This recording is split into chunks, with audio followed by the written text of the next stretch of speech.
Welcome to Co-op Mode, round 161. It's a palindrome, folks. This is the official video game podcast of Secret Friends Unite. I am Todd Oxtra, living the dream. It's St. Patrick's Day. It's also my sister's birthday. I am drinking an Irish ale, but it's not green. So I apologize for that. But and I also did not catch a leprechaun this year. So sorry, man. But I'm joined by the Canadian Mark Carabin. Mark, did you get a leprechaun? I mean, I'm kind of gingery. I'm wearing green. Okay. I'm half Irish and Scottish. I think I'm about as close to a leprechaun as you could hope to catch. So you caught me, I think. There we go. Where's your pot of gold? Show in the mail. It will. Okay. I'll look for it. Don't worry. You can trust a leprechaun. It will get to you. Okay. I appreciate that. I'm excited to see how this goes. Well, folks, this is going to be a different type of episode because we're really not going to have a lot on the agenda because we're going to be talking about, Byron Return. We're going to go into what we've been playing, and then we're just going to talk about the Switch event that's coming up on April 2nd. We're going to give our last minute predictions and guesses of what is going to happen. So it's our last chance to, figure out what will happen before it actually does. So with that, we want to say thank you to some very special people that make this show happen. We do. That's the awesome people over at patreon.com/Secret Friends Unite. You can join the Patreon Secret Friends squad, including the Besties tier, Derek Trevelyan, Francie, aka the official hairstylist of SFU, Xbox Expansion Pass, Charlie's Uncle Tim, the Friends with Benefits tier, John Sedorf, Phoenix Sisters Entertainment. Congratulations, by the way. Brendan Myers, Corian HD, Matthew Keel, Kurt Krug, and Tanya Lee. And of course, we can't mention the amazing people over at Patreon without mentioning the Secret Friends Super Squad of Sean, Stella, and Henry Nias. You can join all of these amazing people for free for 7 days, and then as little as $2 a month gets you exclusive shows, no ads, Discord benefits, and all that fun stuff. So go check us out for free. And if you want it for free for longer, we have a special giveaway going on. Yes. Thanks to the Nias family. Yes. Yeah, go ahead. Oh, I was going to help you with your voice. Mark's a little under the weather. He's a trooper, though, so I'm going to see if I can help him out a little bit. The Nias family were very gracious. They love the show, and they want others to check it out and be able to share it with others. So he said, let's give away 5 annual Friends with Benefits subscriptions. You're going to get all of our Patreon benefits ad-free for a year. You'll get our Discord benefits and everything Mark already talked about. So the cool part, it's easy to win. Just email us at secretfriendsunite@gmail.com with subject Patreon giveaway, and we'll pick the winners at random. The winners will be announced by the end of the first week of April. We expanded this a little bit longer because we got some more entries, and we thought, hey, why not? Let's give some more people some more chances to win. So I'm going to make it easier if anyone's listening. Oh. If you can't remember the email address when you're finished listening to the show, you're driving or something like that, DM me. Get me on Instagram, get me on Discord, whatever it is, DM me your screenshot, and that's how we'll do the entries that way as well. I'm fully open to DMs anywhere. I usually check Instagram the most. But if you're on TikTok, if you're on Discord, however you want to try to get me, make it that easy for people to enter. Yeah, we got an entry, and this is weird.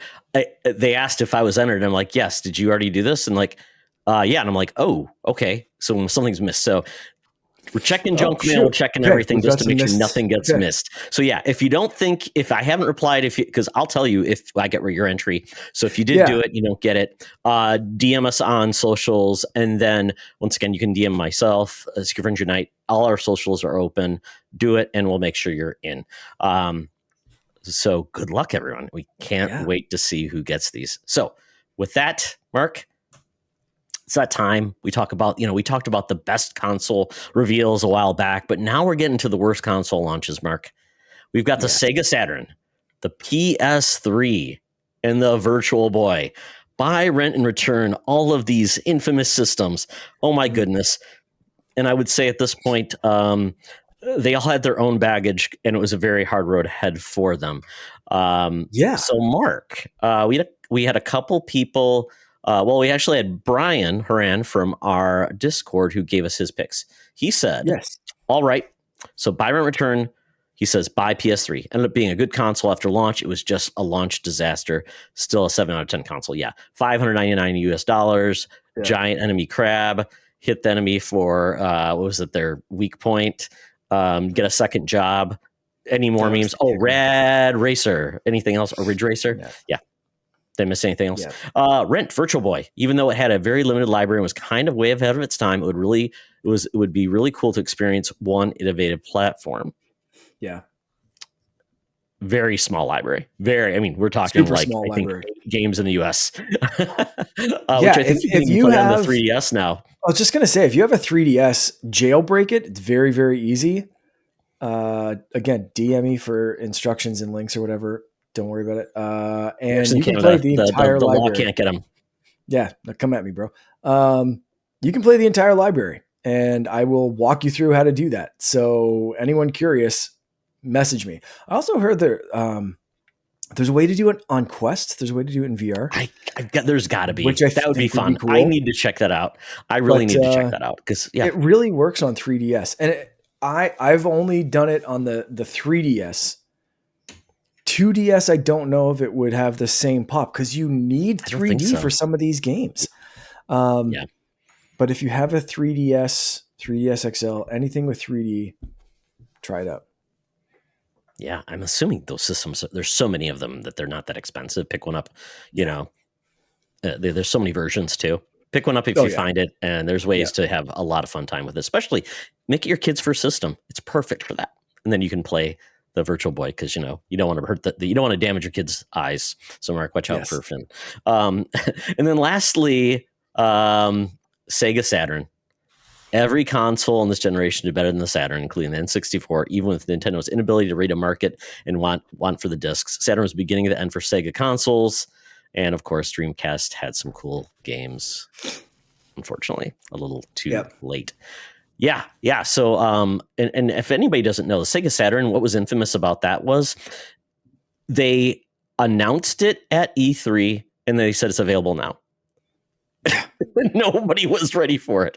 And I think it was $399 because they were so worried about, and because the PlayStation was launching out, I think a month later, or something like that, and they were going to launch at $299, and I think that's what they said when they just got up on stage and said $299, and that's what PlayStation did to basically kill the Sega Saturn. It wasn't a great 3D game system, had a lot of issues, and Sega had burned so many people from it was the Sega CD, then it was the 32X, and then they basically made a power tower of, it was like the Genesis plus the Sega CD plus the 32X plus the, I don't know, is there something else that I'm forgetting?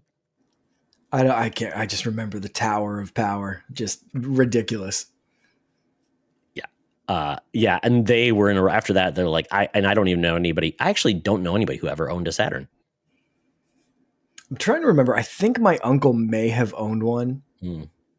I think, but don't quote me on that one. That was you have to ask him, Mark. Well received. Yeah, I will. Next time I'm talking to him, I'll ask if it was a Saturn. Ask him if he still has it. I mean, hey, some of those games are worth a lot. Yeah.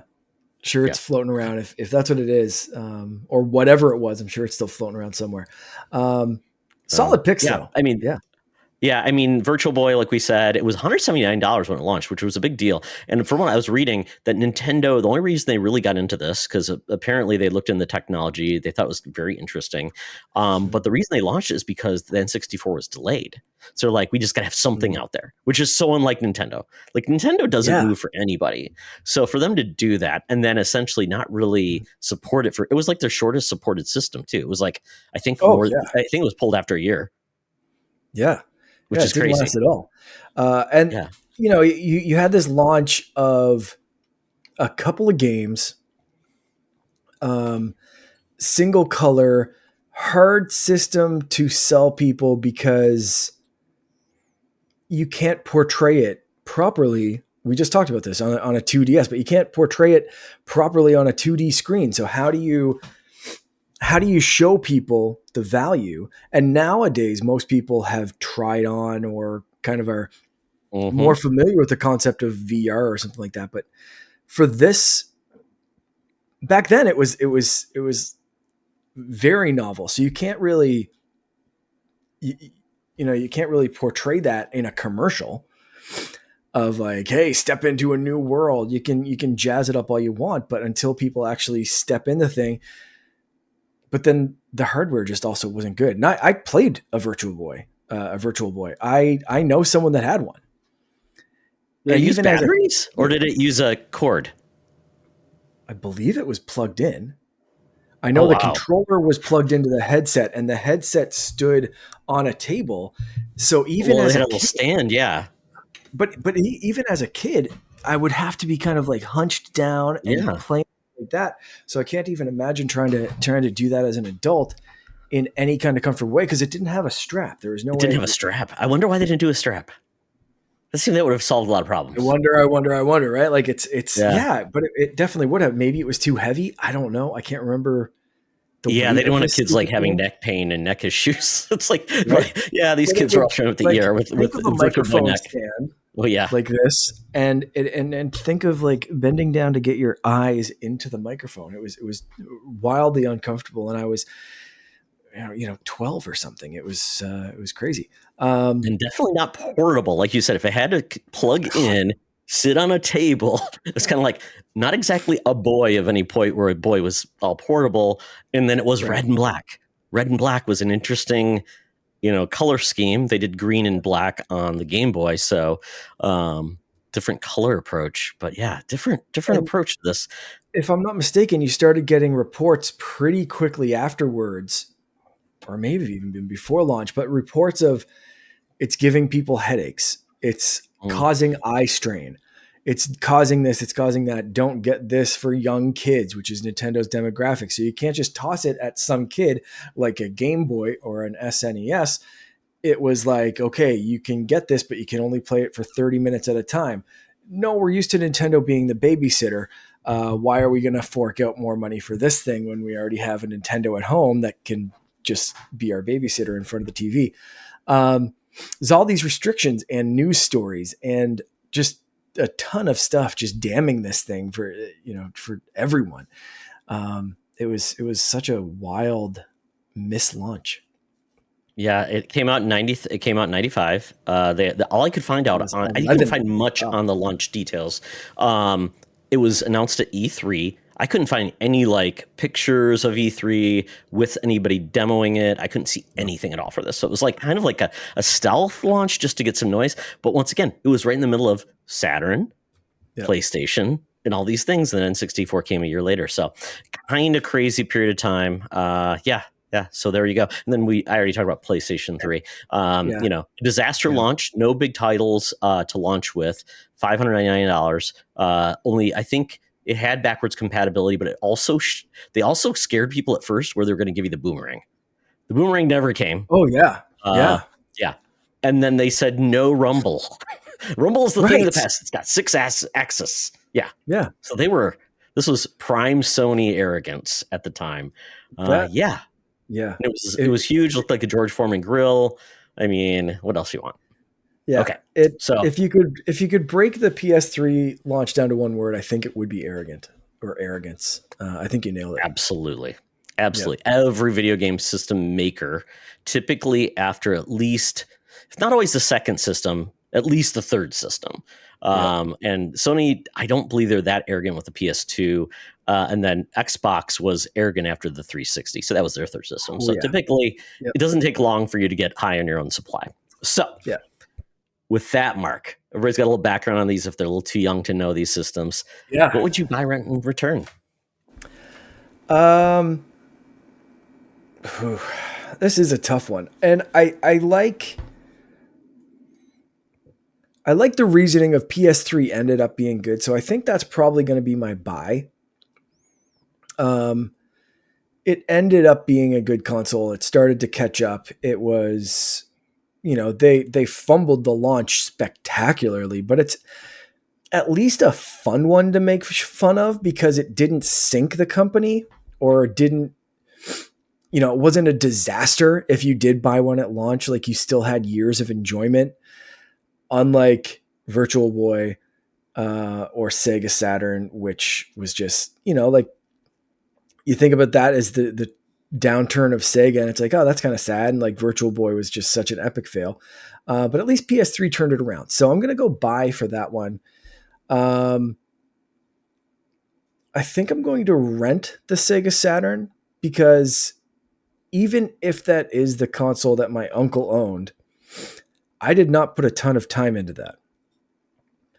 And returning Virtual Boy, because I can play those games now on a much more comfortable screen and handheld, and they run perfectly and they're fine, and I don't really need to kink my neck trying to fit it into a short, weird little tabletop virtual display. The games are fun. Again, I strongly recommend anyone to Google or YouTube or DM me the details of jailbreaking and trying out Virtual Boy on their 3DS. The games are fun. Some of them are really, really cool and could not be done again on anything less than a 3DS with 3D hardware. You need it to play these games. So they are lost gems that you're never going to see on a virtual console or on Nintendo Switch Online or anything like that until Nintendo does a proper VR set again, because you just can't. So strongly recommend. So it kind of, for the novelty of the library, it hurts me to return that one, but hardware launch kind of thing, I think I'm going to send that one back. I don't know if I've ever played I think I might have played the Virtual Boy once, like at a GameStop or I guess EB Games or whatever it was called at the time, Babbage's. I might have, but the library is so small that it's, to your point, I could probably just watch YouTube videos of it, at least to get a feel for it. And like, okay, I've got an appreciation for this. It was a system that can't, because it's on a 2D screen. Well, YouTube videos still don't do it justice to how inventive and cool some of these games were. You could try, and you might be able to get a sense of like, oh, I can understand how that was visualized. But it was very interesting and very well done for the time. Some of the games are impossible to reproduce or properly comprehend on a 2D screen. I'm going to stand by that statement. Okay. Well, I am going to make an effort, Mark. Apparently you can get the Virtual Boy Go on SideQuest. So I am going to give that a try, just so I can experience, because you know what? Why not? It's fun. Nintendo obviously doesn't care. It's not like we're getting the Nintendo Switch Online Virtual Boy. We never got that on Labo. So sorry, Nintendo, you're missed out. So I'm gonna buy the PlayStation 3. To your point, I was late to the party. I think I waited a year to get the PlayStation 3. I ended up buying it somehow. I got the 60 gig with backwards compatibility. And the games were not good at launch, but then we started getting some good games. That was the first era that Sony really started giving some banger first party games like Uncharted. I love the Resistance series. I know a lot of people don't, but I really love that, and just some great games. And so that game, and obviously that system ended with The Last of Us Part 1. So it's like crazy how they came back. Not many systems get a chance to find themselves. The 3DS had a little bit of that, where it had a rough start and found itself. PlayStation 3 did as well. I think it ended up eventually just barely outselling the Xbox 360, just because it was so big everywhere, where the Xbox 360 was just big in North America. That was its territory. So I'll give the PlayStation 3, and it was like, and of course my Blu-ray drive died on it. So when I got a replacement for it, I ended up getting the one that didn't have backwards compatibility. So I'm like, oh, okay. Moving on. So I would rent the Sega Saturn because I never played it. And when I looked at the list of games, there's some really good games on the system. A lot of Japanese games on the system that when I looked, I'm like, unreleased. So the system seemed to be really popular in Japan, but obviously not popular anywhere else. So died before its time. Apparently it won a great 2D system, not a great 3D system. So, but I mean, There is a fighting game on the Saturn, I believe, where you can fight as one of the cars from Daytona, USA. So, you know what? If that's not enough to want me to check out the system, I don't know what it is. And we never got a Sega Saturn collection. We got like Dreamcast collections. So I would love to Yeah. see them make a Sega Saturn collection. I'm not sure why they didn't. Oh, well. Interesting. And yeah, and then I'm returning the Virtual Boy just because, yeah, it was more of a gimmick than it truly was a great gaming system, and I will give it a try on the 3D on the 3S if I can, if it's All not too right. difficult. I assume it's not.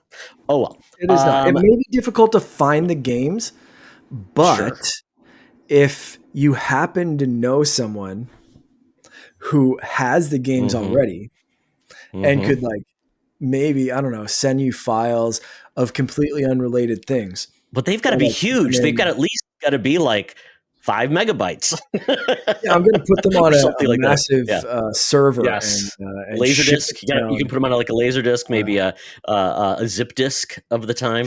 Yeah. they definitely won't be in the Google Drive by the end of this Mm. conversation. No, Um, no. Yeah. no, Who knows? how would You that know, happen? the thing about the internet is you can't find anything. No, it's very difficult to It's find. impossible. Yeah, yeah, super, super tough. All right. So we move on from Byron Return, the games and systems we might have played, to games we are playing. So, Mark, you've got a little bit of Yes, an exclusive for us. I do. As of the day this episode drops, I'm allowed to give my full thoughts and impressions on Assassin's Creed Shadows. I have been playing this the last, I guess, since last week or so. It is fantastic. Short version. I don't want to say too many spoilers because it releases, I believe, what's the 18th? So literally a day before this episode drops. Um, so I don't want to give out too much, but holy crap, I am absolutely in love with this game. Um, it's it, it's an Assassin's Creed game. If you've never ever liked Assassin's Creed games, I don't know if you'll be sold on this one. That being said, they have changed up a lot of the stuff. I love the setting of Japan. I love the characters so far. I was kind of thrown off waiting for Assassin's Creed, and I think a lot of people thought the same thing. Waiting for Assassin's Creed to hit Japan, waiting for a samurai, waiting for these kind of characters, and then getting Yasuke, who is an interesting real person. Real person. They did not make him up for this game. An interesting African man who became a samurai, went from lost at sea to kind of like a slave helper kind of person to emperor or whatever, right hand man, um, brutal samurai, and then just kind of disappeared. So like leaving a lot of mystery and a lot of legend around this very real person. Um, but when I first saw it, it was like, okay, there's no interesting person that they could have picked or made up from Japanese heritage that they had to pick like the one black guy that held a katana in history. Seemed kind of insulting to Japanese people. I thought from first glance, I was kind of Mhm. worried of like, is this, cool, great, a black protagonist in an Assassin's Creed game, awesome.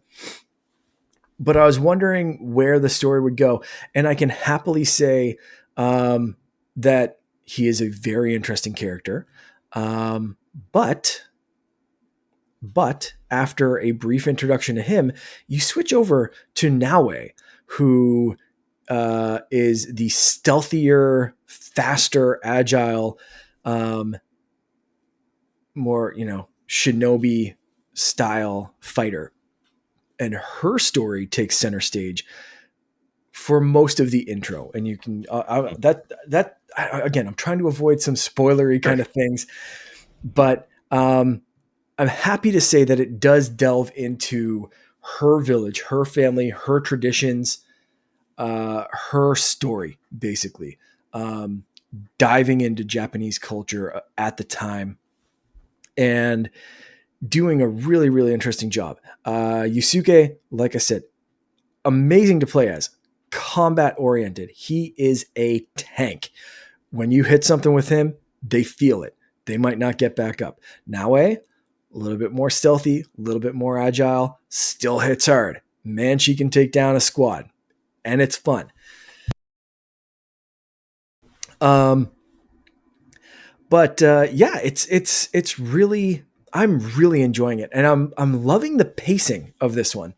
Um, like I said, they give you an introductory kind of, here's what's going to happen, and then they throw you into Naoi's story as well.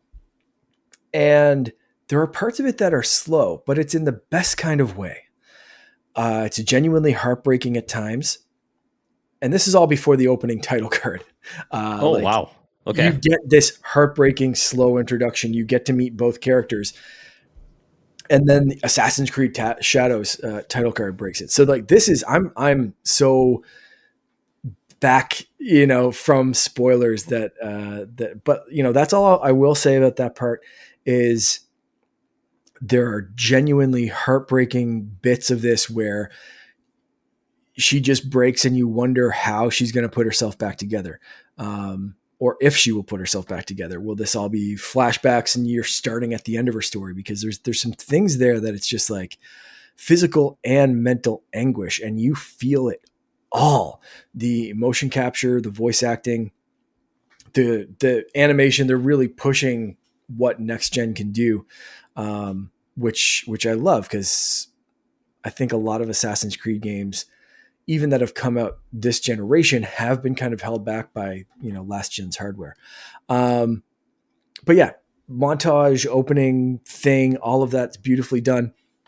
If you're familiar with Assassin's Creed games, again, you're familiar with the parkour and that kind of stuff. They've added a grappling hook mechanic for Naue, and it is fluid as hell, adds to the parkour. I was curious if it would feel kind of Batman Arkham-esque, where it would just be kind of like cheap, like throw the grapple up, Get out pull, of you're on Dodge. top of Yep. a roof, right? It doesn't work like that, thankfully. It just Okay. assists. Every once in a while, you'll see a ledge or something that you can grab onto. That's your starting point. Kind of like the older games where you'd run up, you'd grab a rope, and you'd cut the bottom of the rope, and it'd zip you up. It's even it works like that sometimes. Sometimes it can be slower. Sometimes it's very Uncharted or Lara Croft feeling or Indiana Jones feeling when you go across a cavern or something like that. There's some cool, even like achievements and stuff that you can get with this grappling hook. It's neat. Play around with it. I love it. One, I'm going to say minor spoilerish thing, and it's about the soundtrack. If you don't want to hear it, skip ahead. There are bits where they use a modern soundtrack in feudal Like, what are we Japan, talking about here? What type of like modern music are we talking about? like modern Japanese rock music. There are electric Oh, guitars, there really? is singing, there are heavy drums. It is a modern soundtrack for some of this game, and it's mostly action bits, and it slaps. I didn't think it would Sure. work. It threw me off the first time. By the second time, you're doing this like anyway, you have to attack. You're with a whole squad, and the attack starts, and it's just you're ready to go. And again, the music just somehow works. It's like one of those things of like, it's almost like the Guardians of the Galaxy. Mm, And I think you think most of the Marvel movies, and you think cinematic, orchestra, sure. epic kind of soundtrack, No pop and then the music. Guardians, Yeah. right? And then the Guardians kind of hit you with this like nostalgia or like weird songs kind of thrown in there. And this, for the most part, fantastic instrumental, orchestrated soundtrack, atmospheric, all that kind of stuff. But when they hit you with this modern stuff, I don't know, man, it works for me for some reason. It Okay. pumps me up. I love it. Okay. Um, Interesting. I hope they keep going with this in more Assassin's Creed, and I look forward to those parts of the game where there's something modern, where it feels like an action movie, where it's like, we know this is a video game. We know that in this world, you're viewing this through the Animus. So you know what? Maybe the person in the Animus has something turned on where when it's big action beats, they want to listen to rock music. Cool. Let them. Okay. Why is the rock music the only thing that's not translated by the Animus? Who cares? Shut up. It's a video game. It's just, it is so good. So Yeah, the Animus combat, is part is still part of the series. I'm so out still of it. part. Still Okay. part, yes. Okay. Animus is still part, has not really come up. You start off, there's one Okay. of those little, this isn't what you think, we'll be in touch, watch for the glitches. They're watching you, we're watching them, blah, blah, kind of whatever. That's kind of at the opening. And then you're back, you're into the game, and Okay. you can play for quite a long time without worrying about any kind of Animus stuff. But I mean, it's still there as an explanation for why everyone is speaking English, why there's like desynchronization and all that kind of shit that you can explain away and blah, Okay. blah, blah. Okay. Again, I love the combat in this. It is interesting that they, during this time period, guns and stuff are starting to be thrown in. They are slow muskets, Yeah. but they're still starting to be thrown into the combat. So you have people with knives and swords and daggers and bow and arrow versus a musket. And if they hit, they hit. But if they don't, that person's using that as a sword or a staff, and they know how. Yeah. So it threw me off, me thinking like, oh, that's your one and done. And then the dude just comes at me like friggin', Donatello on crack. And it's like, oh, shoot. Right. He knows how to handle a stick. Okay. But yeah, the combat is fantastic so far. There's quick moves, there's powerful moves, there's dodge, there's parry, all the stuff that you would expect from an Assassin's Creed game. Yeah, it is so good. So I think is the that's structure oh, more yeah. like is it more like the traditional less RPG style Assassin's Creed games like Odyssey and Valhalla and those games? Yeah, you still level up. Mm-hmm. You still pick from a skill tree, but that's it. It's light RPG Okay. at best. Got You it. still Okay. get experience for things, but yeah, it's there are skill trees, and you can play them based on how you want to. If do you want to be more stealthy, put them all in that tree. Do you want to be better with a katana, put them all in that tree. Do you like throwing knives and doing that kind of stuff, fire in that tree, or balance it out however you want to. Absolutely, you can change your wardrobe, and that has attribution points and all that kind of stuff. But I'm still calling it RPG light, if Okay. that makes sense. Um, Yeah. let's see. I had another question. So the way it works, do you have to pick a protagonist and then you will go back to the other player at times, or is it just you are playing both equally? Uh, the I'm going to say first half of the game is a guided experience. Okay. You play a specific story with both characters. You then again you switch over to Naue and begin to open up the world. At the end of at a certain point, Yasuke comes back in. Their stories begin to intertwine. You're still being kind of guided. You're still being focused on that, and then the team up happens, and then you get to pick your Avenger. So Okay. you can freely switch back and forth between Oh, that's the two cool. I like that. protagonists. So you can choose to do things stealthy. You can choose to be a battering ram and go through the doors, blades swinging and just kicking things down because you're a 7 foot tall tank of a man versus tiny Japanese warriors. It's fantastic. But that's it. Yeah. So it does. start you off guided. And I absolutely love that part of it. I think that was the way to go. If they just started you off and you could pick either one. I don't know. I don't know if people would give Naue her chance Sure. because Yusuke's fun to play with. He's a tank. He's gonna go Hulk smash everything, and that's fun to do. Coming off of Assassin's Creed Valhalla, you're kind of used to that.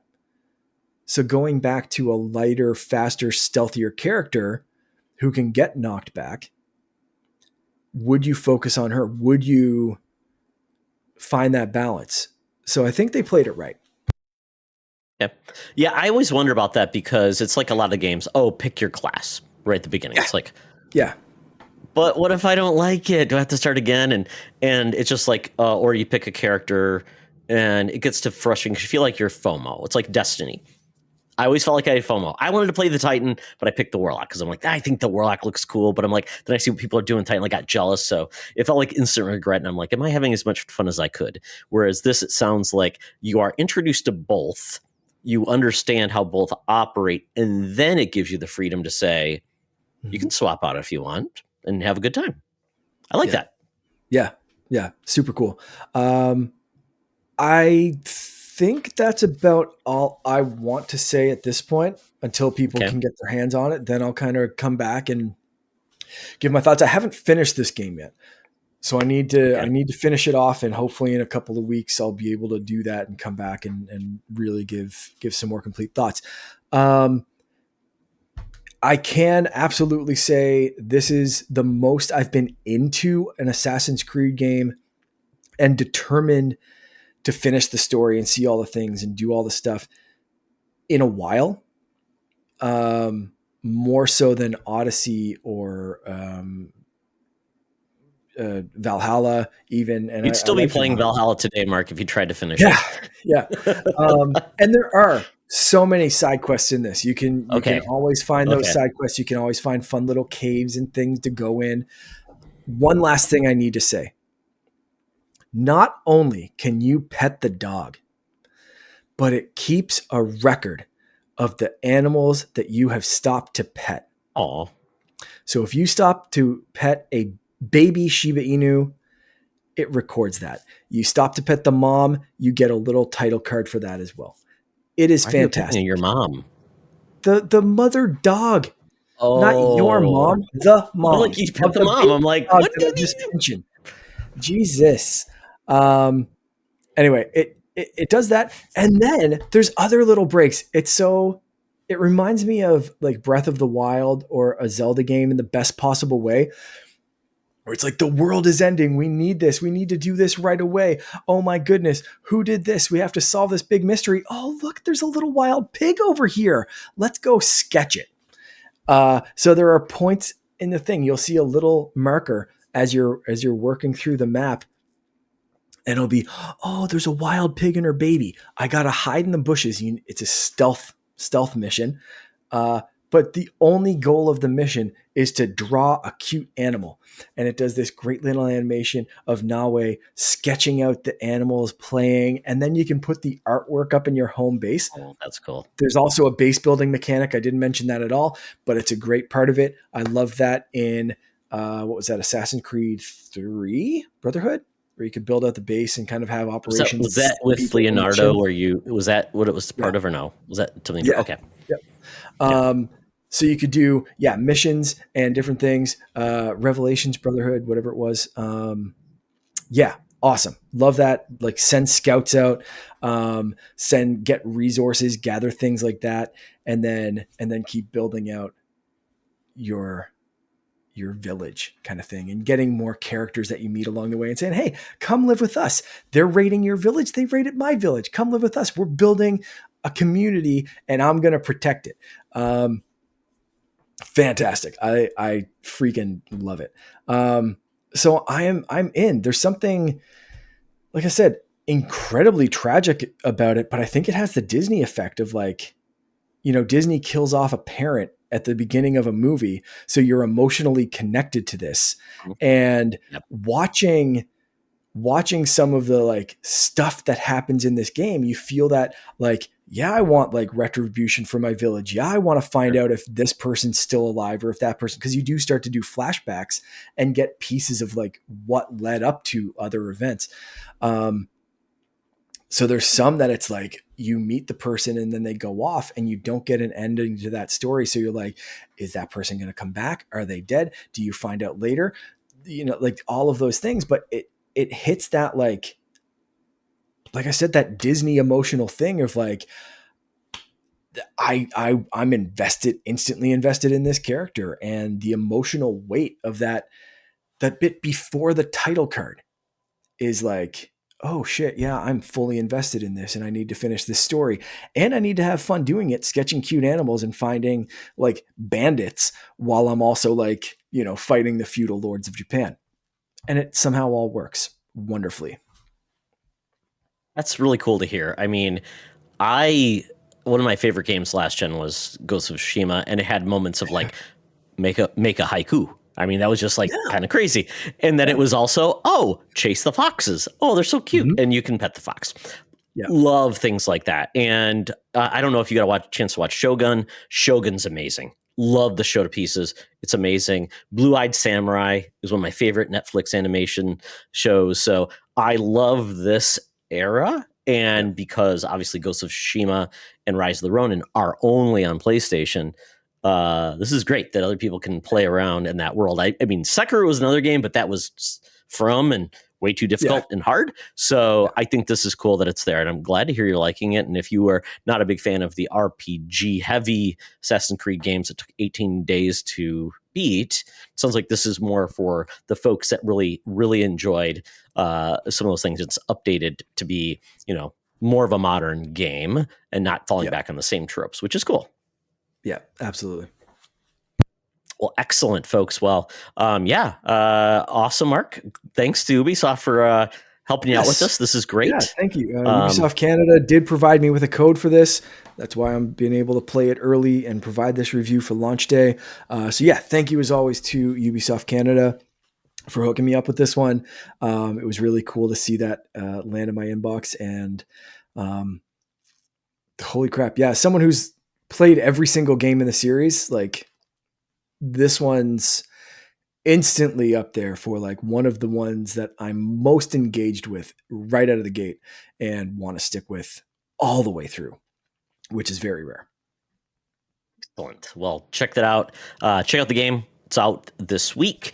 And as we talked about, as you listen to this, it's already out. So if you've been playing it, let us know what you think. And ask Mark any questions you've got about the game. If you're stuck, he will help you out. And if you need to learn how to sketch things like Shiba Inus, is that what you're sketching? I can't remember. Wild Ask pigs Mark. Is the first thing. That wild sketch. pigs. No, a tanuki and then wild pigs. The tanuki is kind of like teaching you how. Also, I got the release date wrong. It's March 20th, but I'm allowed to publish the review the 18th and 19th. So got it. Yeah, we're still good to publish this episode, but you can play it on Thursday.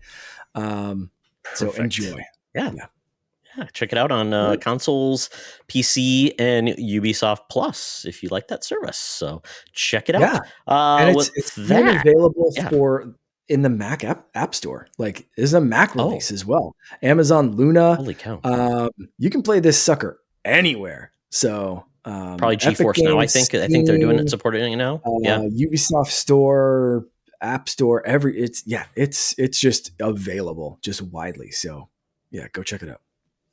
Yeah, and I think this is one of the games actually on Xbox. If you own it on Xbox, you can now stream it as part of your game library. You don't need it's just not cloud. Yes, correct. Streaming. Yeah, I can play this in Quest, which is amazing. Awesome. Very cool. Yeah, that's really, really cool. Well, as like I said, ask Mark if you have any questions about this game series. He loves the series. Very cool to hear about that. I may even check it out. I'm not an Assassin's Creed guy. I've tried a bunch of them and I just never hook me. Or I play it for a little bit. I'm like, oh yeah, Valhalla is my game. And I'm like, I didn't even get through the first credit scenes because I think it was 20 hours in until you got to the opening credits. I'm like, what is this game? But I did enjoy what I played. And I kept on lighting myself on fire for some reason. Don't know why. Vikings are highly flammable, by the way, folks. They really are. And you're not super Yes. flammable in this game. I did test that. That's good to hear. I like Yeah. that. Yeah. Yeah. I mean, if you're a ninja or samurai, you've got time to get flambéed. Yeah. No, not at all. Yeah. So what have you been playing? Well, more Avowed. I'm really enjoying the game. I've met my second, uh, uh, uh, I guess, companion, which I'm really enjoying quite a bit. I've really started getting more powers and abilities and upgrading, although it is a bit overwhelming because there's so many things you can upgrade. And it's like, well, what are you going to choose? And then you can, and Mark, I don't know what path you took. I picked Wizard, but you can then upgrade any of the classes if you want. Yeah. So you're not stuck. And then you can dual wield with wands and whatever you want. You can get pistols and blunderbusses and a shield, and I mean it allows you to play the way you want. And your companions, you control them, which is very cool. Like it's basically your wheel. When you pull it up, you're like, oh, jump on that guy. Use your vines, and then but it gets hard. I've gotten to certain parts, so I'm like, I am getting my butt kicked, and I've tried it a million times, and I'm having fun with them in, but I'm like, am I just under power, or I'm not doing this right? So, I may reduce it at difficulties at some point, because there's bounties which get really, really hard, and then there's main quests. There's all these other things you can do. It's not overwhelming in the amount of quests you can do, which is nice, but it is allows you to find your own path. There's emergent things where you can just find things out of the blue, which I enjoy a lot. So I'm really enjoying it. Really love the game. I think it's like a 30 to 40 hour game. If you go right through, if you do everything, it's like 80 hours. So I think I need to do more of a little straight lining, but I'm trying to always find the fun quests. The side quests are just like, oh, this one's a weird one. So I always try to look for like guides to say which side quest you should do. So I'm going to find more, but I am enjoying the game quite a bit. Have you been playing any more of it? No, not a lot. I played it a little tiny bit more, and then Assassin's Creed hooked me for the last week or so. Yeah, we're in a bad spot because April we are getting a lot more games, especially on your Xbox. We're getting South of Midnight. We are getting Assassin's Creed, of course, and then there's a bunch of other games too that are coming out. That turn-based RPG game from the French studio. So it's like a Western turn-based RPG. Clair Obscur Expedition 33. That looks really cool. It does have like a Mario Party-esque like quick time, or you basically do button presses to like either parry or do something as well, which adds another layer. I've heard that game is getting just rave reviews, even from people that don't like turn-based RPGs, which is interesting, but maybe it's the Western writing style and story approach that may turn people towards it versus just always being Japanese centric. Like the South Park RPG, which I love to pieces because it was a Western turn-based RPG, and I love that piece. So maybe it's for me. So we shall see. And maybe they eat baguettes and smoke cigarettes and talk because they're French. Yeah, hopefully they do. Exactly. Yes. So I'm playing more of Avowed. Really love that. But the game that I got really excited for because it's getting great reviews, and I've really always appreciated what the studio does. And they are dedicated to co-op only experiences. And in the past, it's been hard to do it, but they've made it easier every iteration. Like It Takes Two was on Game Pass or on EA Play, and then it came to Game Pass. So, and then as long as you were on the same system or platform, you could play it. You could give your friend a code and essentially could play the game for free with you. Then with the newer game, Split Fiction, which is very cool. Basically, the rift is, or the pitch is that you've got these two authors. One's a fantasy author, one's a science fiction author. So Split Fiction. Get it? Split co-op for your co-op experience, split screen. So they're hitting on many levels of what they're going after. They go to talk to these two authors. You've got Mio and Nia, I think are their names. Very short names.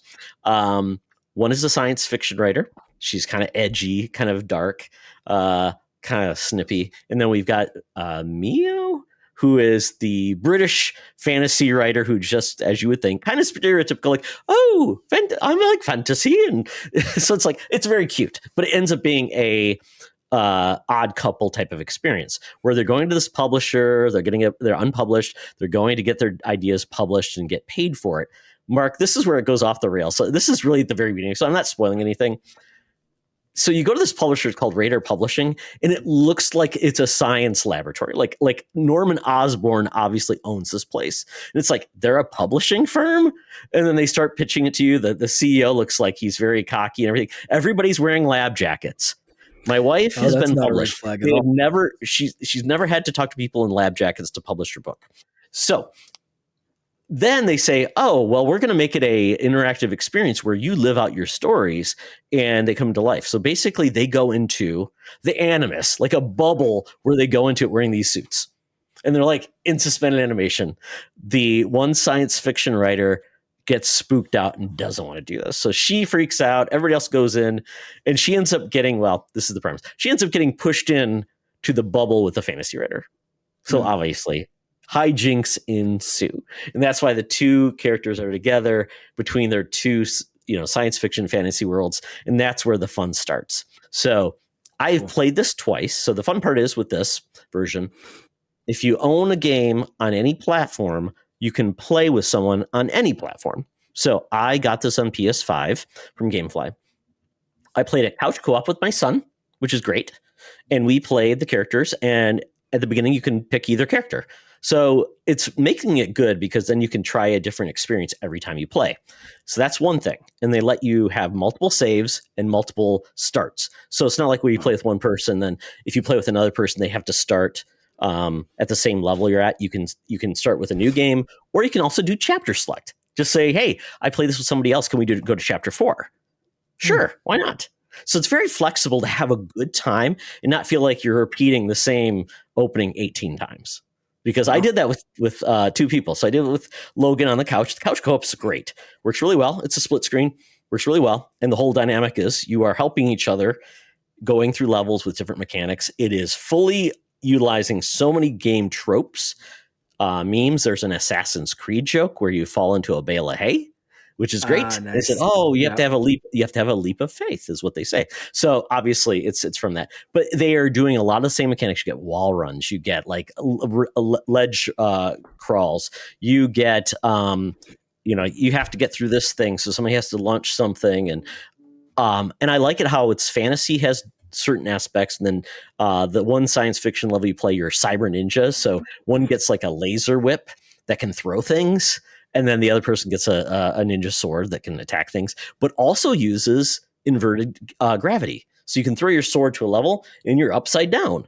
And then the other person, it's so inventive. The first boss is great. It's so much fun. So I'm just having a blast with the game. It looks beautiful. Controls awesome. Performs very solid considering it's a split screen game plus also online co-op. And when you play online co-op, it's actually still split screen, which is kind of interesting because they still do it because they want you to see the other character and what they're doing.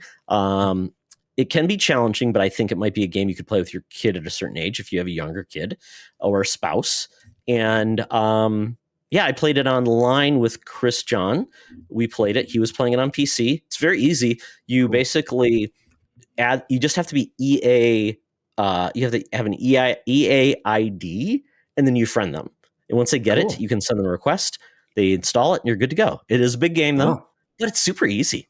And we were just using Discord to talk through when we did it. So, that's fantastic. Mark, if you ever are bored one night and want to play with me, I'll invite you, and it'll be a fun time. The game's not that expensive. It's like $50, but still, the fact that anybody can play with somebody who owns the game and it's done very well, 2 million copies, I think that's amazing. That's great. Yeah. So Split Fiction, it's on everything. And I am assuming it will be in a certain Nintendo-based system when that gets launched in a couple of months. That's probably a good call and a great segue. That is what we've been playing. So with that, before we get into the bonus round, here's an ad. So, Mark, hope everyone enjoyed that ad. Now it's time to talk about the bonus round. And Mark, this is our last chance to talk about what the Switch 2 will fully be, and all the things we don't know will be finally revealed. This is like one of those times where you're like, you have hopes, you have fears, you want to be surprised. You Yeah. don't want to have that like, well, it's everything but this, and Nintendo, kicks you in the jimmy. It's like Yep. the monkey paw, right? You ask for this, you get that. Always. There hasn't been a lot of new news since we got the debut. We did hear that there's going to be Wi-Fi 6. We did hear that they're going to use a faster SD card technology, which is good. The internal storage will be faster, kind of like cell phone style Yeah. storage, which is faster. It's not SSD, but it is faster, so that's good. They had someone like said they did some like remote area vicinity speech, and nobody really knows what that means. So that's Okay. like, are you like, if you're driving in Mario Kart, like if you're near them, you'll hear them, but once they're Oh, farther away, you okay. won't hear them. Oh, neat. Maybe, Okay. maybe, or if you're just farther away from your dock, which is now your new Wii Speak, and that is the only way Mm, you can communicate with people. I don't know. yeah. It's Nintendo. There's rumors that there's a Nintendo GameCube controller coming for the Switch 2, which could Yeah. mean Yeah. I've which seen could that mean patent. Switch, Switch Online, which with the GameCube company Switch Online, which may make sense. I mean, the GameCube is now 20, how many years old? 25, 24? Something like that. Yeah.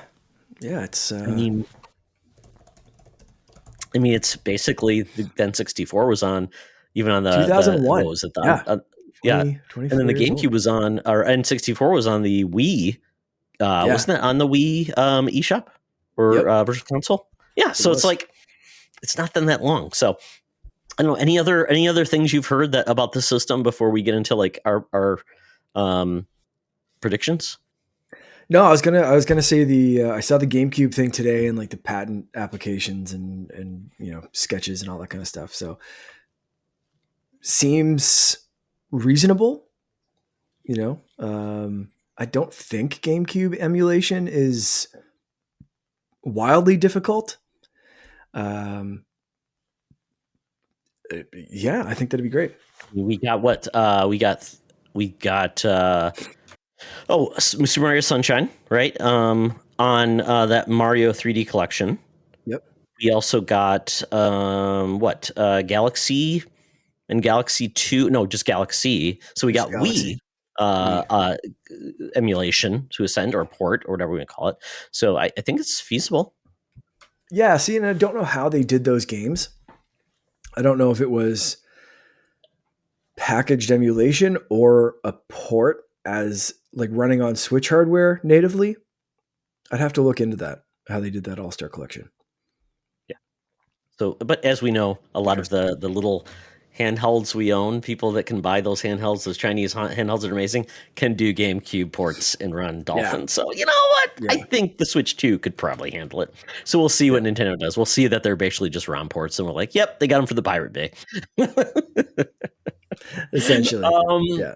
yeah, so I'm trying to think of anything else that's been, that's come out there. So it's basically a lot of rumors, but nothing is confirmed. And quite honestly, I had expected more crazy things, but really at this point, it feels Yeah. very tempered, and which is, I guess, more mature of us. But it's almost like, well, we kind of know what the system is now, but we don't know everything about it. So Yeah. it's now time for us to do our predictions, Mark. Okay. And kind of like what we want, those sort of things. I put some areas I think we can address. And then if there's anything else you're like, you want to add in to add some spice to it, we'll do that as well. But Okay. before we get into that, go ahead and tell us what the winter gamer said. The Winter Gamer said his only prediction is that we will hear more people are disappointed with what they show, but still, the Switch 2 will do well.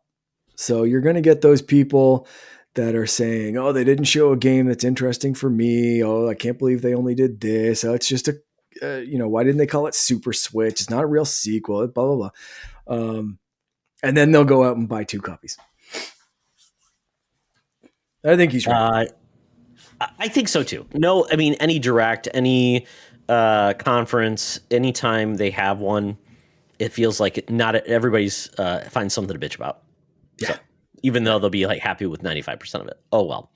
Let's see. Brian Oran says for Switch 2 related content, he says, do I remember them announcing backwards compatibility? Yes, they did, Yes. excluding a few things, which would mean it's probably something that is Joy-Con related because we're getting new Joy-Cons, so maybe they don't fit right, like Labo or Ring Fit Adventure. Yeah, the two Uh, main. I think there's certain features of a couple of other games. I think like the biggest name title was it Resident Evil or something like that? One of the Resident Evil oh, games has okay. like a weird Joy-Con related gimmick for one mode kind of thing. But like Okay. there's a handful of games. I did list them off on a previous episode. I'd have to go Well, back we and don't find know that if it note, has an but IR sensor very simple. yet, or that Yeah, that infrared sensor. So that would be like 1-2 switch, every 1-2 yeah, switch kind of thing, where yeah. your mouth is doing things Right. very sexually. Maybe they just did that to save us. I'm trying to think what else is the other. That's about it. I think how it fits, and then maybe that IR sensors. The main things that would be weird, and that's not many games. So, Yeah. it's that great game garage thing. I think maybe is another one. Yeah. Yeah, you could be right with that. I'm There's not going through many. some past notes, but I'm not seeing. I It's might just have not many. deleted it. Even but the Switch Lite in a lot of ways sometimes it didn't do things either because of didn't support desktop mode or whatever. So tabletop Yeah. mode. So you know what? I think we're going to be okay. It's not going to be a huge list, which is a good thing. Yeah, so backwards compatibility, really, yeah, physical and digital, which is great.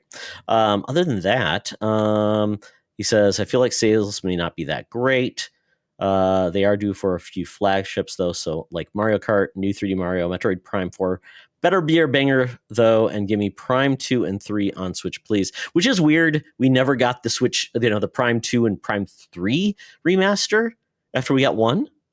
So maybe they're Yeah. just going to put those Super weird. together and maybe do a trilogy, maybe I really, release. yeah.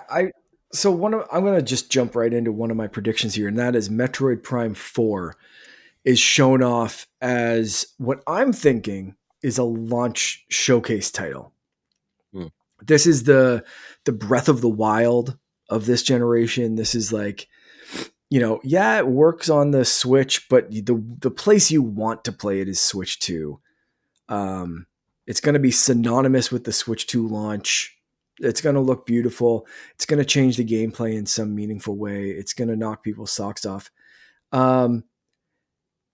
But I'm very curious if they will have that as a launch title or if we will get, or maybe that's an in-between thing. Maybe for this they show off, hey, Metroid Prime 4 launching with the Nintendo Switch 2 at this time, and today you can download 2 and 3 as you wait. Would be smart. Yeah. I could see them doing that, or I could see them saying, hey, we need a little bit more time for Metroid Prime 4 to cook. It's going to launch early next year, and you will get Metroid Prime 2 in July and Metroid Prime 3 in November, and then we'll have the new game for you sometime in February. What if they said we're giving you the Metroid Prime trilogy as a collection and it's $60 or $70? That would Hell seem yeah. like a cool deal, right? Because Yeah. Prime 1 was 40, and they Yep. just say, I've heard that they have those other games done, but they are not at the level of care that Prime 1 was.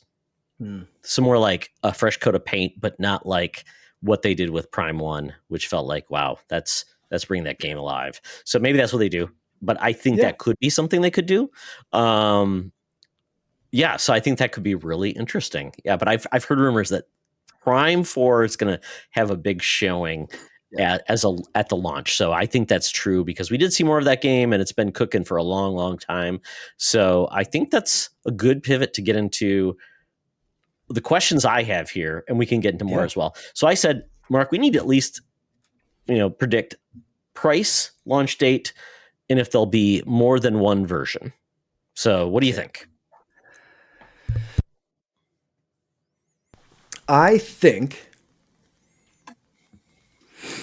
What's an OLED in the States right now? 350? 350. 349? 350. Yep, 350. I want to say 400, maybe 450 for this. I don't know, man. Like, I can't imagine someone.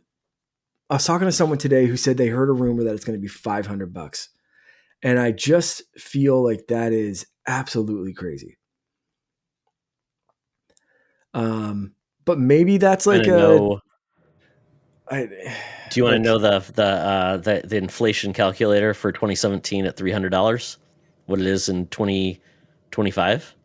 not really. Well, I don't see. I don't It's really care it's that almost much. $400. It's almost Okay. $400 with inflation. Yeah, and, So if and you that say that makes okay, yeah, sense. But the OLED model's 349. So I'm basing it off of current OLED model, not launch mhm, price for Switch. sure, Um, but I could see $400 easy selling the OLED for 349 and have this one for 399, and knock the price of the OLED back a little bit, so you have a $300 console, a $400 console, 200, and then 300, and 400. yeah, I could see that working.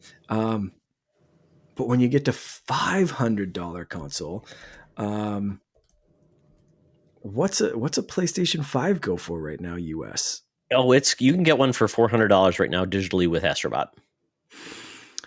Yeah. Okay. So yeah, you're talking PS5 Slim Disc Edition, Discless. 499. And then you get No, the for you can get the disc. 499 would be Oh, putting you it into can get that range. version. You can get the disc version for 450 with Astrobot right now. It's on sale. It's 450 like with a Astrobot. Wow. yeah. So I really don't think that they can be undercut by a PS4 or PS5 and Xbox. I just feel like that would be absolutely insane unless this thing is batting way above where it should be. Unless we get a I very, don't very well. What did we I talk about, don't know, Mark? We man. talked about the very uh I don't think Nintendo's never been like a cocky. I mean, sometimes Mm-hmm. they were like, "Oh yeah, you can't beat us for Nintendo," but they rarely do the, "Oh, that's dumb." I mean, we got what the 250 3DS, and they brought that down. But I mean, other than that, I mean, you don't get typically the um, That's cocky what sunk the Wii Nintendo where U. they, yeah, The Wii U is the most that's true. expensive It was console they ever launched. 350, It yeah, sucked. The hardware sucked. The and they titles never were reduced the price. fantastic. They never reduced the price. They stuck to their No, guns. They said, "Here's this stupid Fisher Price toy that's a problem looking or a and you solution can't looking play it for on a the toilet. problem." It's not that it does won't stretch to the toilet. The game library had some absolute gems on it, but like comparatively, the bang for your buck just was not there. And No, I think the Switch sold so well because it was novel, but Switch 2 isn't new anymore. You have other handhelds, you have portable PCs that can run entire Steam libraries, and you're coming Ace, in with a You get a Steam Deck for three $500. fifty right now. You get a Steam Deck Yeah, for 350 right now. Yeah. So yeah, I think coming in with a $500 Switch 2 is crazy. So I'm hoping it's 450 at a maximum, but I think there'll be probably only one version if that's the case. Um, and it's just the 450. I think there'll be two versions, like one with like a black and white. colored Joy-Con or not, or black or white or whatever. So we've only But I seen don't black think, with the colors on the inside, right? yeah, yeah. Yeah. Okay. So I'm wondering if they'll do something more color pop. I'm wondering if they'll do something that's all black, or maybe like black with the white rings Well, they inside did the instead of white. colors, Yeah, they something did the like that, or white white with OLED. black. Yeah. I'm Mhm. really curious if they do that kind of thing, but I think no matter what, I think there'll be one price point for this, especially if it's expensive and they keep the Switch selling, like the Switch One.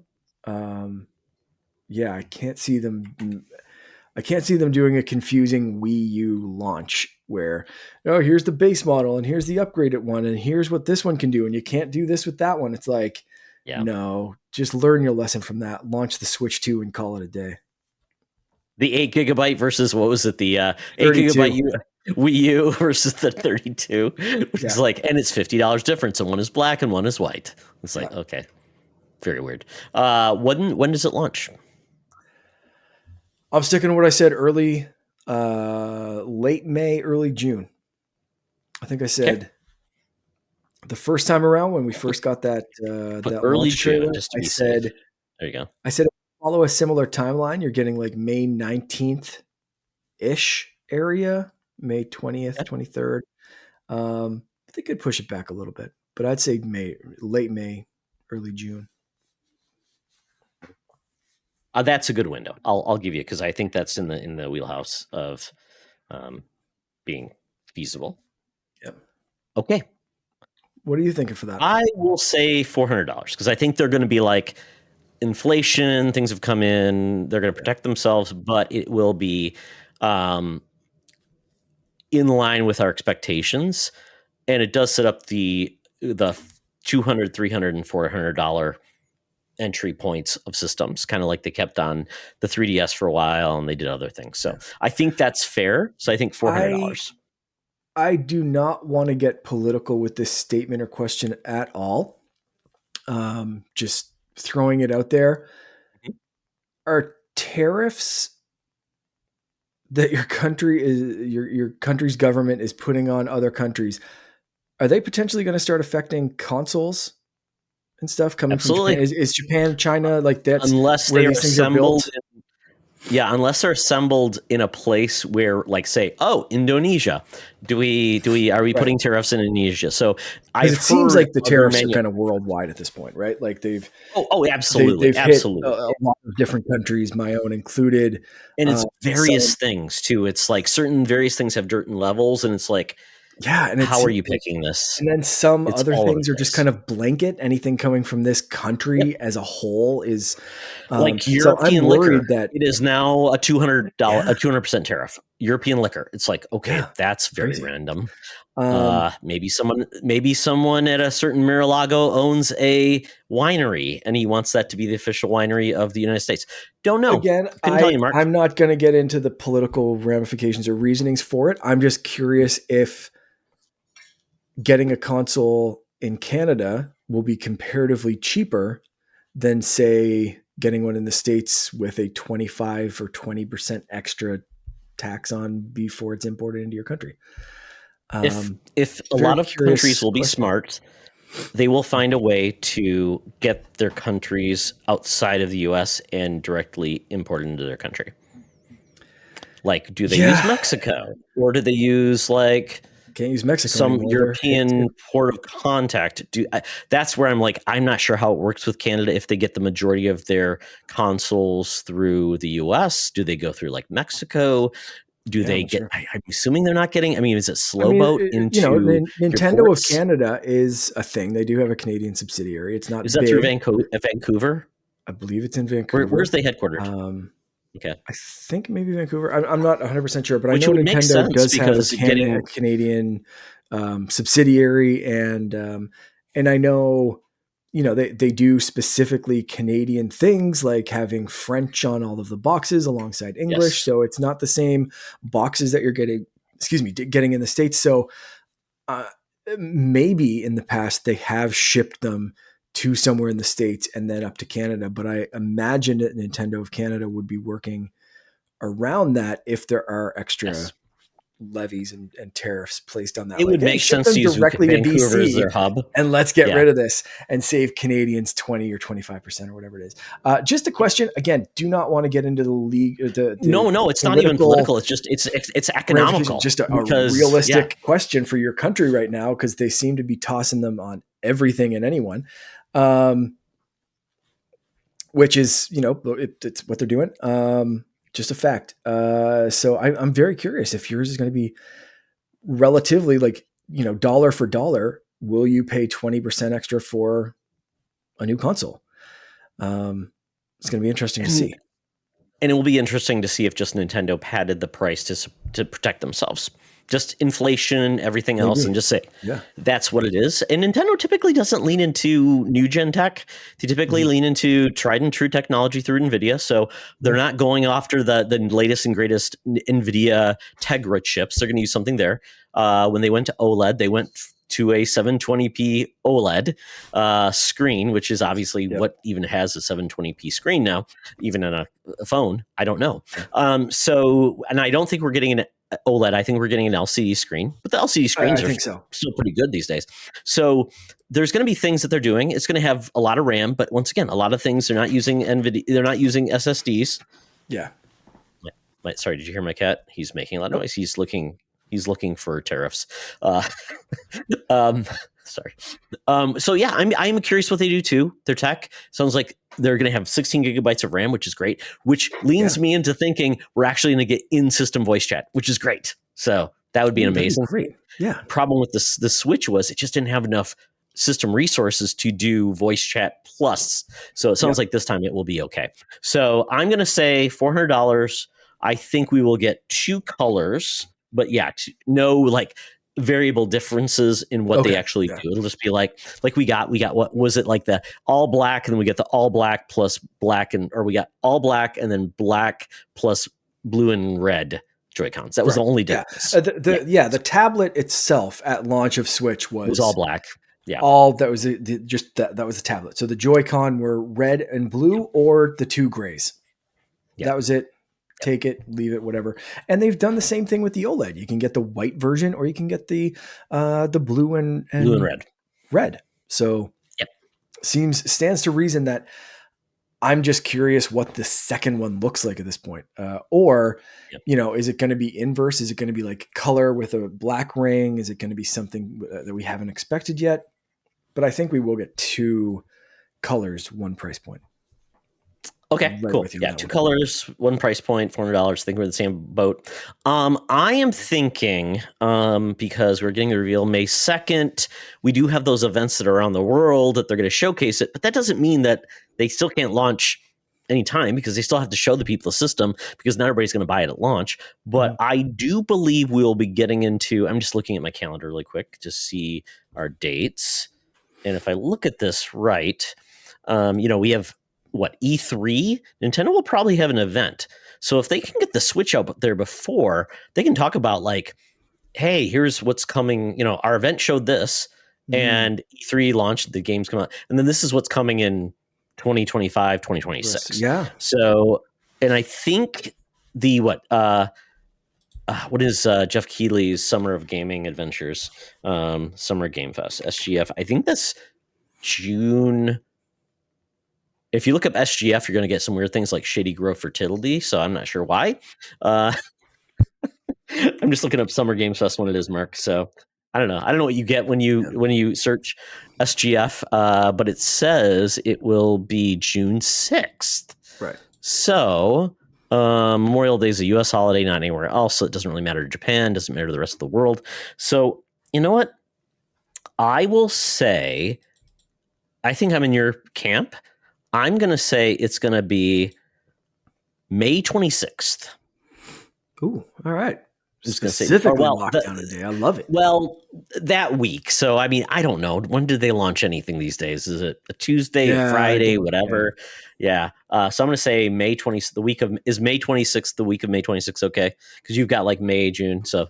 Yeah, I said, the 16th or the 23rd. So you're picking the week after, which is great. I picked 2 Fridays.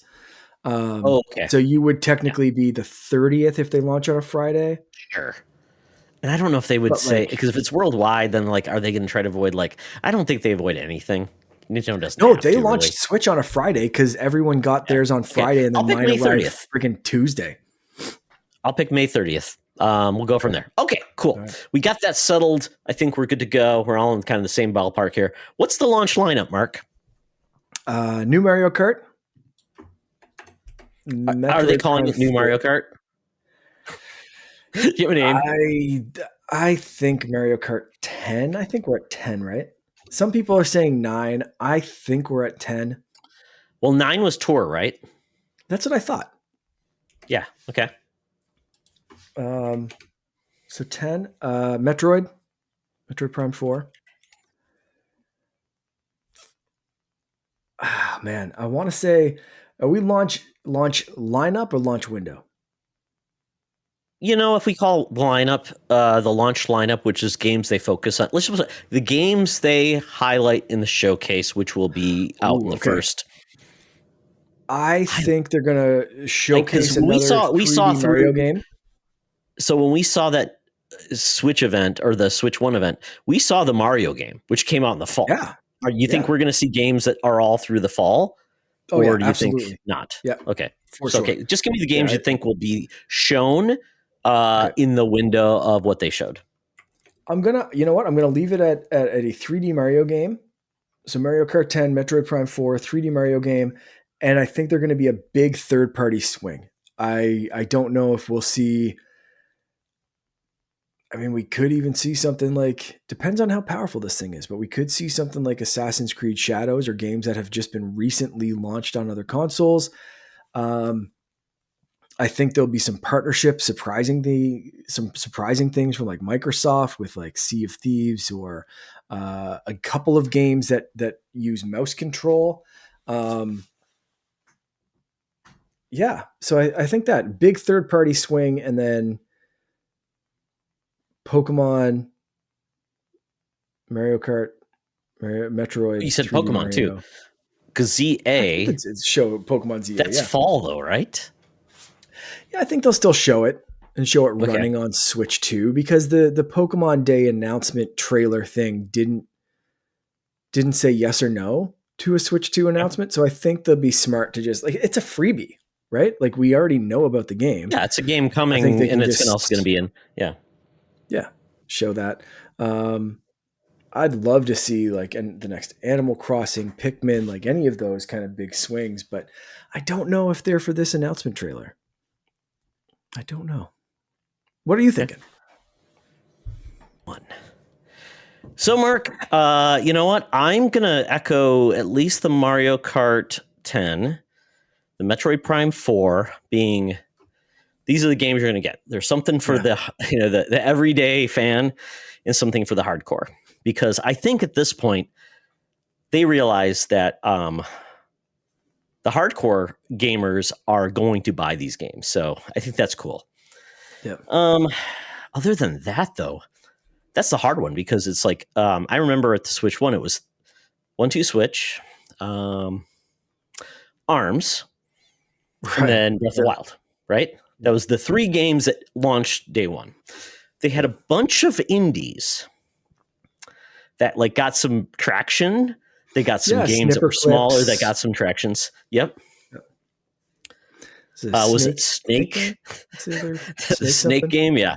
Yeah. And then it Yeah. seemed like, okay, that was a good time to launch. Now it's going to be harder for these games to really stand out because the Yeah. Switch eShop is so packed It's and shovelware there's and it's all backwards backwards compatibility. compatible.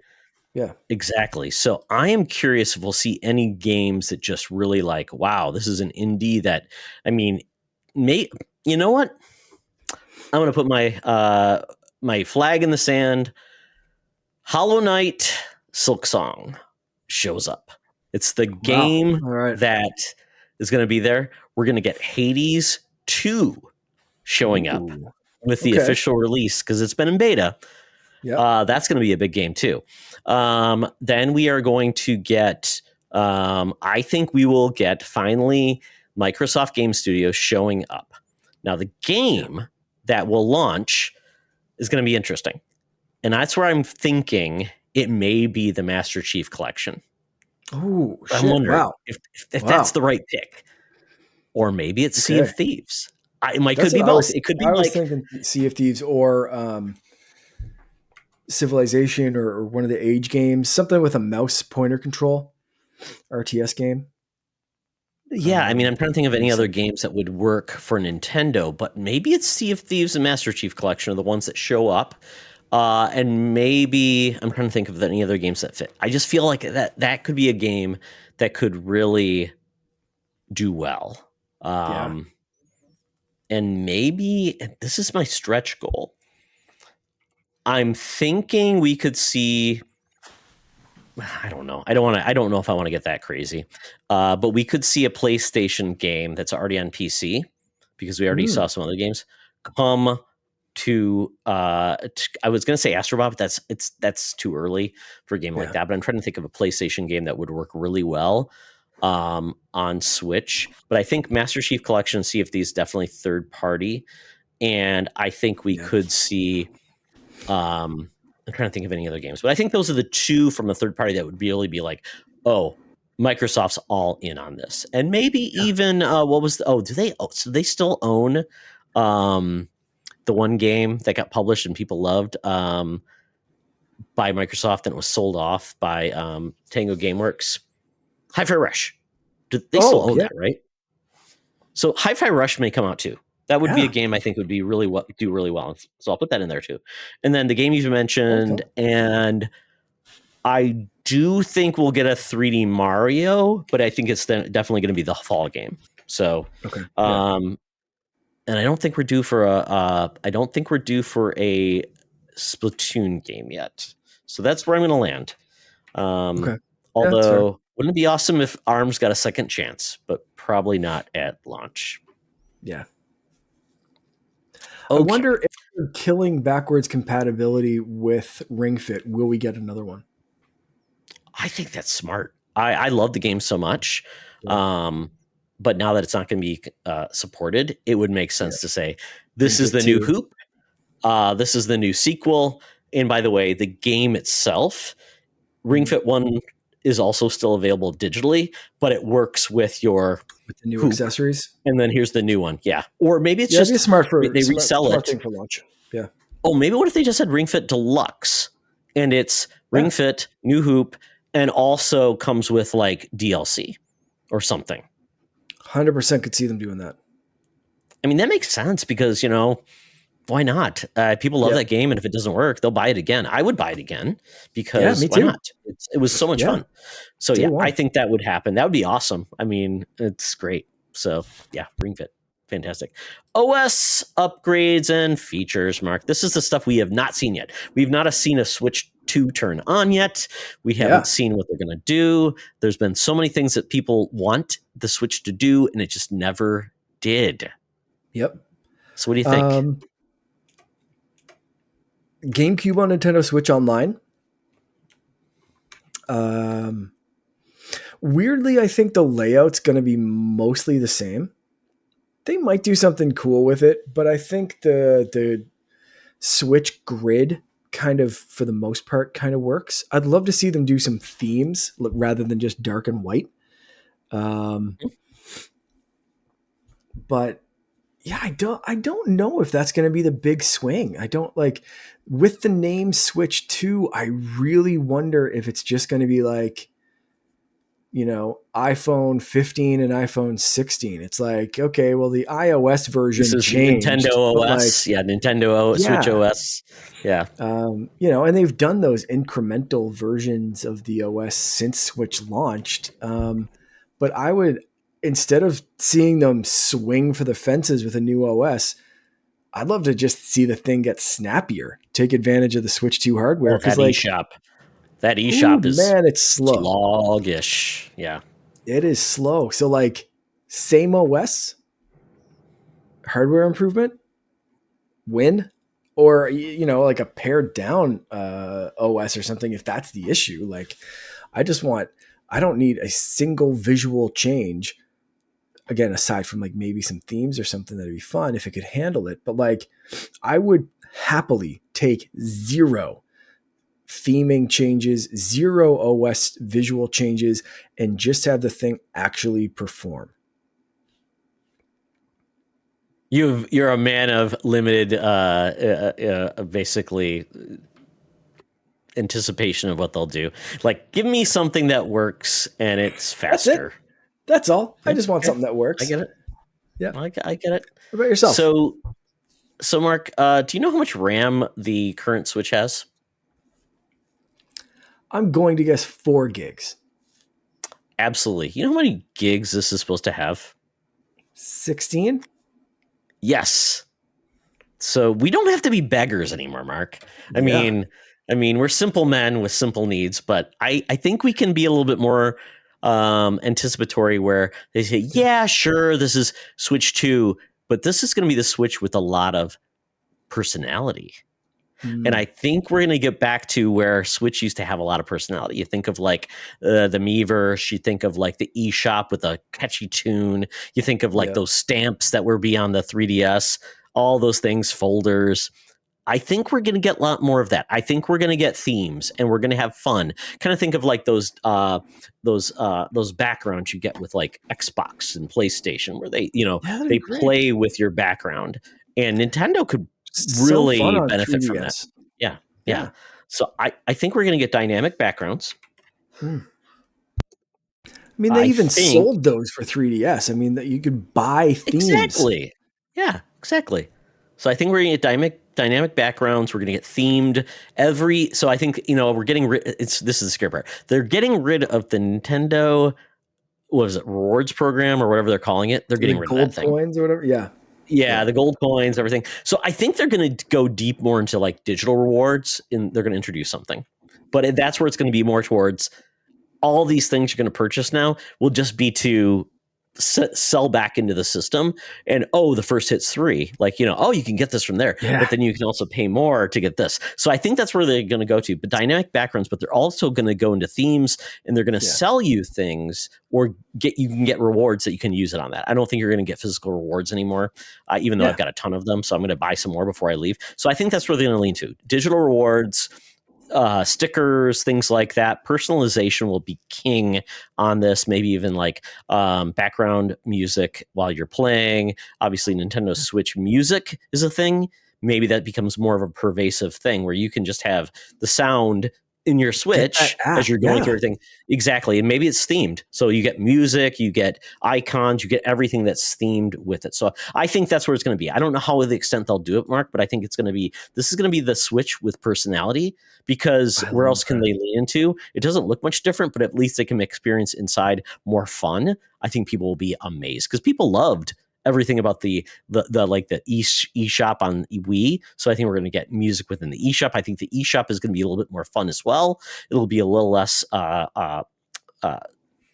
just just gross. It feels like it's very. It doesn't have much personality. I think it needs to have it. So I Yeah. think we're going to get that. We may even get like a eShop person that sells you the games. Like it's almost like a little desk where you bring the game to them and they say, "Okay, I'll sell it to you." I I don't love it. know. Yeah, Bring that yeah. little Why rabbit not? back So that used to sell me the pins on exactly. 3DS. Yeah. Oh, that game where you had the thing, the claw. I love that so much Yeah. on the 3DS. That was amazing. So yeah, I think personality. I don't know what that all entails, Mark, but you just heard it from me. I I like it. mentioned a bunch of things: Yeah. stickers, themes, music. I I think we're hope also I'm going to wrong for get. this, and I hope you're right. I hope I'm not. I hope I'm right, but you know what? Nintendo doesn't listen to me anymore. They basically, the restraining order is still in effect. Sorry. Yeah. I think also that the communication will get to a point where it's like everybody talks to everybody. It's just the modern times. We're going to get in-game voice chat. It's still going to have Right. some restrictions, but it will still be better than what it was. And you don't need a app on your phone to do it. But it may still require friend codes or something like that. But I still think it will be in game. We learned that with Fortnite, they could do it. Other games could do it, but with more headroom in their OS, I think they can do it. So we're going to get some type of communication system that is better. Yep. And let's see. I think we're going to get more options for entertainment. I think we're going to get some type of like Crunchyroll or Streaming something like that. apps. Yeah. Yeah, I think we're going to get more entertainment apps now because you're going to get a bigger screen. You've got a better option, and it's like, why would you want to leave the Switch when you can go to another device? Just have it there. You're going to have people there. You can maybe watch it together. So yeah. Okay. Yeah. So that is what I'm thinking, Mark. So with That's great. that, any last predictions? I think we covered pretty much everything that I have in mind for this. Yeah, sounds like a good launch. I hope so. April 2nd, it's in the morning, which is great. We know how long this is, and I hope it's a lot less weird in Japanese than the last one. And hopefully we'll be able to pre-order at that time. And because I know a lot of people are very excited about it, but it sounds like you have like 20 million systems year one. So that's a lot. So Yep. all we can do is hope. All Absolutely. right.